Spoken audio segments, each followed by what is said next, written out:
Hey guys, Brent Hull Build Show, talking today out of my shop, okay? And one of the things that makes us different in how we build and the evolution of our mill shop and a change in the way we build today on the Build Show.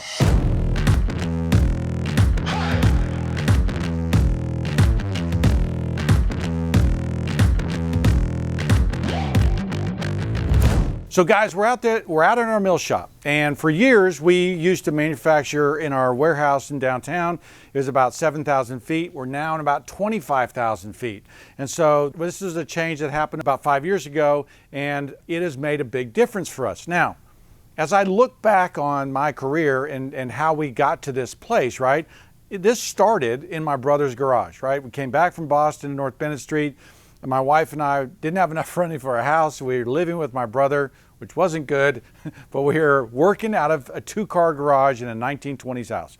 He had to move, to open the garage door to plain wood. It was small. We moved into a bigger shop and we slowly grew over almost 30 years, right? In that time, we've begun to see these changes, and now there are hard and fast rules for how we build, hard and fast rules for how we do things because we think they're the best, right? We think they are the right way of building. And so there's, 3 or 4 things that we're really doing here that make a big difference. One is it starts with wood, okay? If you don't have the right wood, if you don't have good wood, okay, your doors and windows will rot, okay? Any exterior wood is just going to fall apart. There are good woods and there are bad woods. We use sapele, okay, mostly for our exterior wood. It is a tropical hardwood, very similar to mahogany or Spanish cedar, but it's very stable, it's beautiful. We've learned probably over the last 5 years, for about 5 years we were using Spanish cedar, that this is our wood of choice. Now, if you don't have good wood, you really don't, you can't really go anywhere. Now, we use for these courthouses and things like that, a lot of sinker cypress, a lot of longleaf yellow pine, old growth woods which last forever, right? Those are great woods.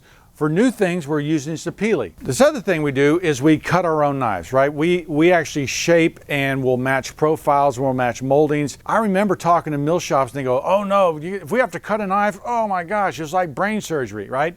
Well, when I dug into it and realized that cutting a knife wasn't that big a deal and that there were systems that you could have a changeover in as short as 20 minutes, it was like, oh, yeah, no, we need to be doing this. And so we cut our own knives. We make our own knives. We make our own moldings, right? Because we can ensure the quality and ensure the precision for all our projects. And I don't really think you can find good moldings off the shelf anymore. So we're copying the past, looking at the past, and putting together, beautiful profiles because they're not available anymore. Third thing is we use the methods of the past for building, right? All of our doors and windows use mortise and tenon joinery.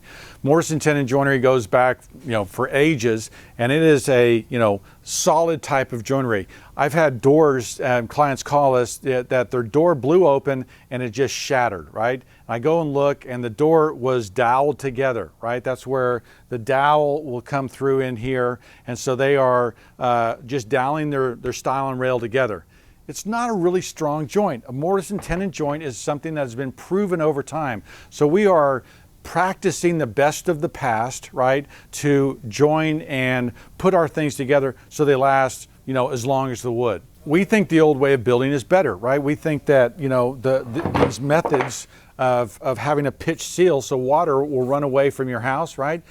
Seems like a pretty common thing. You won't believe how many new windows and doors have a flat sill on them. I mean, water will just sit on there and they'll rot out. So there's old ways of buildings and old practices that you have to practice, okay? You have to use or your stuff won't last. And finally, we kind of try to ensure that when a product goes out the door, it's built to last. We prime all of our wood, we back prime all of our wood. We don't just prime the face of it, we prime the back side of it so that it's completely encapsulated. We install our own stuff. And so we are ensuring that this piece of, this beautiful piece is installed correctly and it will last 100 years. It takes learning from the past, in my opinion. It takes making a lot of mistakes, right? The reason I fight for these details in our millwork, the stave core construction, the pitch sills, the back priming, is because I've learned that when you don't do those things, things don't last as long. When you don't use the right wood, things rot out. I remember I did this beautiful entry to this jewelry store, did these beautiful cypress columns, right? And I thought cypress was a good wood.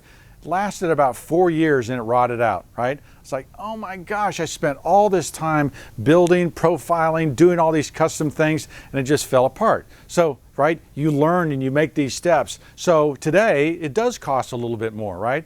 But it lasts twice as long. Look, everybody's talking about sustainability and green and everything else. The greenest thing is something that lasts forever, right? Instead of having to build a window 4 times over a 60-year period, you're building it once. That's sustainability, right? That's green. That's what we're trying to do. Look, guys, it's all about education, right? I tell my guys, we're always educating the client. We're always educating the other builders that we're sending this stuff to.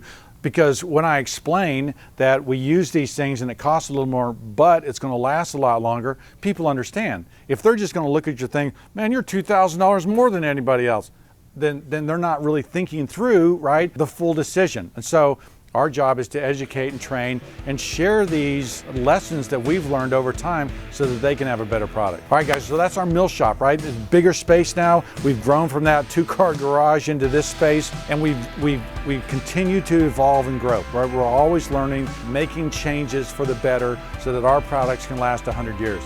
Be sure to follow me on Instagram, Facebook, Hull Millwork, Hull Homes. I'm Brent Hull. Thanks for watching.